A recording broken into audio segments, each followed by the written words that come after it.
बधाई हो। धन्यवाद। पूरा चुनाव आप मुस्कुराते हुए इस बार लड़ रहे थे, जो आप जा रहे थे, क्या लग रहा था पहले और अभी चुनाव से 2-3 दिन पहले कैसे लग रहा था? नहीं, एक सप्ताह का जो गैप था, तो हम लोग तो 6 तारीख को वोटिंग हुआ, उसके बाद हम चले गए चुनाव प्रचार में, उसके बाद फिर हम दूसरे जगह एक निजी कार्यक्रम में चले गए। हम तो कल शाम रात में लौटे ही हैं, हम लोग को तो समय ही नहीं मिला कि इस बीच में क्या हो रहा है। हम लोग तो वोट गिरा, वोट डाले और उसके बाद अपना काम में लगे, चूँकि आश्वस्त थे कि माननीय मुख्यमंत्री जी के नेतृत्व में बिहार में बहुत काम हुआ है और देश के माननीय प्रधानमंत्री जी चिराग पासवान जी भी हमारे क्षेत्र में आए थे, पवन सिंह जी भी आए थे, जीतनराम मांझी जी आए थे, नित्यानंद राय जी आए थे, रामनाथ ठाकुर जी आए थे। तो सभी लोगों का कार्यक्रम हुआ और हम लोग पूरी तरह से आश्वस्त थे कि ये चुनाव हम लोग जीतेंगे, चूँकि काम किए हैं, काम के बदौलत हम लोग को भरोसा था और इसलिए बहुत ही आसानी से हम लोग चुनाव प्रचार भी किए, लोगों का समर्थन भी मिला और चुनाव जीते भी। महिलाओं का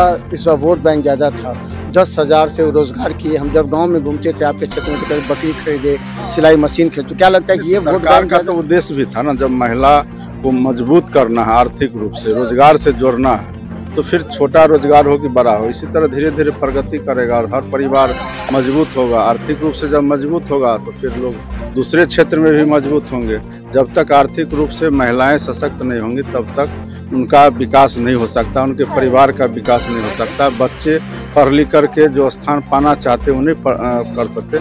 और सबसे बड़ी बात हम लोग तो बार बार बता भी रहे थे, मुख्यमंत्री जी इस पंचवर्षीय में कहे थे कि हम लोग 10 लाख नौकरी और 10 लाख रोजगार देंगे, लेकिन उन्होंने 10 लाख नौकरी और 40 लाख लोगों को, युवाओं को रोजगार दिया। इस बार उन्होंने घोषणा किया है कि हम 1 करोड़ युवाओं को रोजगार और नौकरी देंगे। तो इस दिशा में भी इसी पंचवर्षीय से काम शुरू हो गया।